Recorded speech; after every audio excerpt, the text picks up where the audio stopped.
How's it going, everyone? Today, I want to talk about forgiveness and being a better man.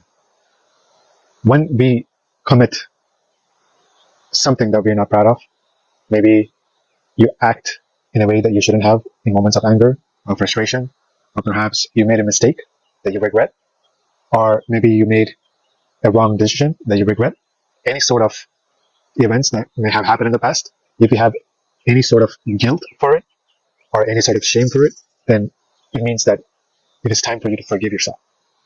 And before I get into that, I first want to talk about forgiveness is not the same as not being accountable. So first, before you forgive yourself, you need to be acceptance of the situation. So I'm going to take an example of you doing something in moments of anger.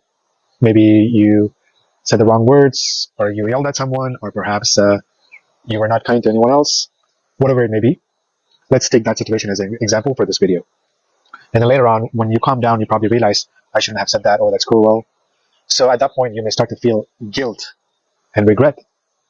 So you use that as an opportunity to, first of all, reflect on what happened, why it happened, and what you can do to stop doing that.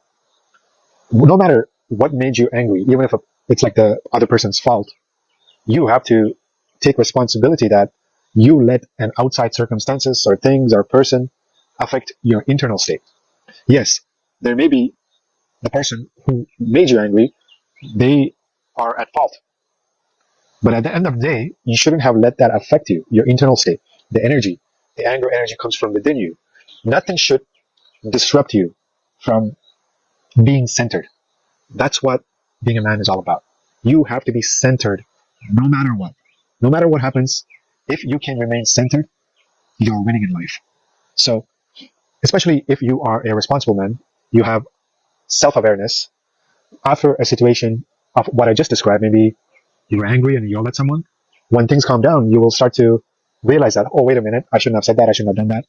When that comes in, most of the time, we beat ourselves up with guilt and shame. That's not the constructive way to deal with it. That's not a good karma. So karma is all about consequences of your actions, right? So the guilt that you may be feeling is because of the karma, the bad karma that you put out. So how can you transmute that and move on from the experience? Like I said first at the beginning of this video, forgiveness is not the same as not being accountable. You need to be accountable. You need to accept the fact that it happened. You had a relapse of judgment. You cannot be perfect all the time. So you had a relapse of the judgment, but that one moment does not define the rest of your life unless you let it define it. So you accept that it's whatever happened is already in the past. You're here in the now, and you have so much more to go in the future. And from that point onwards, instead of feeling guilty, what you can do is be accountable. Say you are sorry to the person, even though they may be at fault, and say sorry for yourself for letting yourself down. Do not beat yourself up. Have compassion and acceptance for yourself. Know that you're human, and you're not going to be perfect all the time, although it is okay to be striving to be perfect. And from that moment, you need to create a plan that's going to help you to not repeat those again. Because like I said, it does not matter whose fault it is. At the end of the day, if something bothers you, if something stirs up emotions in you, and you give in to that emotion, it's your fault. It's your action. It becomes your karma, which you have to burn. So the way that you can train yourself to not repeat it ever again is by using your willpower. The same willpower that you may use to stay away from a cookie or from not watching a movie, or the same willpower that you may be using to go to the gym when you don't want to, the same thing. You have the willpower to choose. Yes, you're not going to be strong all the time. Sometimes the emotion is stronger than your willpower, and that's exactly why you lost it. But little by little, the more you focus on your willpower, the more you train it, you become stronger. You will have better control over your inner dominion, your inner kingdom. And how you can practice your willpower is same as how you build muscles in the gym, little by little. So you can, every day, you can have activities that you can do to strengthen your willpower. So I do cold showers every morning. So before I start my hot shower, I put the tap to the coldest water and I take cold showers. Because the cold shower, I don't want to do it, but I kind of, not force, but I kind of train my willpower to do it. Willpower is all about exercising your mind to do things that you don't want to do. So the more you exercise your willpower, the more control you have. And another willpower could be, maybe you want to quit smoking cigarettes and you are in the process of quitting it. But you're going to notice that you're going to have the cravings. And whenever you have the cravings, you might want to reach and grab a cigarette and put it in your mouth. So in that moment, you can use your willpower to not touch the cigarette, to throw it away. Instead of you putting it in the mouth, take the cigarette and throw it away. That's an act of exercising your willpower. There are numerous things you can do to exercise your willpower every single day, and you have to find ways to incorporate that. That's one way to be more in control of yourself when there's an emotional storm happening within you.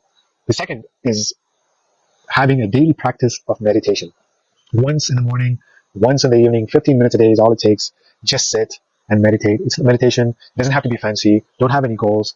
Just sit down. You don't have to sit on the floor. You don't have to sit in the lotus posture. Sit down on a chair, or maybe if you cannot sit down, just lie and just close your eyes. Set a timer for 15 minutes and let your mind calm. Focus on your breathing. Watch your breathing. Have a one-pointed focus on something. I just sit and I am aware. So my focus is to be aware of my awareness. That's like the highest form of meditation. You can start with just noticing your breath if that's easier. Count your breath. That's a common entry point where people start with. But eventually you want to be aware of the awareness. That way, that meditation continues throughout the day. Because the awareness, the more you're in touch with it, the more you're centered. So the less likely you're going to be caught up in those energy when things get tough. So those two practices alone is going to help you exercise control of your inner dominion. Also, if you like, you can listen to reminders, mantras, or any sort of inspirations from online along the messages of staying in control. So personally, I like to listen to Michael Singer. He's one of my teachers that I listen to a lot, so I get a lot of wisdom from him. And then also, I have spiritual teachers such as Babaji, Lahiri Mahasaya, Sai Baba. These are all spiritual beings, and they are here to help you out when things get tough. And these are great beings. So you can find comfort and solace in them and ask for their guidance as well. Know that you are special. You are a spiritual being in this human form. You have friends who you cannot see. You have ancestors behind you. You have spirit guides behind you. You have God behind you. They're always rooting for you. No matter how many times you fall down, they're always there for you. They have unconditional love for you to be a better soul, for you to be a better human, for you to make a difference. They are there for you. No matter what you do or what you have done in the past, it's all forgiven if you can forgive yourself. Forgive yourself, but at the same time, take personal responsibility of your actions to not do it again, and do these techniques such as meditation, exercising your willpower, and getting in touch with your God, with your spirit beings throughout the day to keep you on a higher vibration. And that's going to help you become a better man. Until next time, my friends, be fearless. Take care.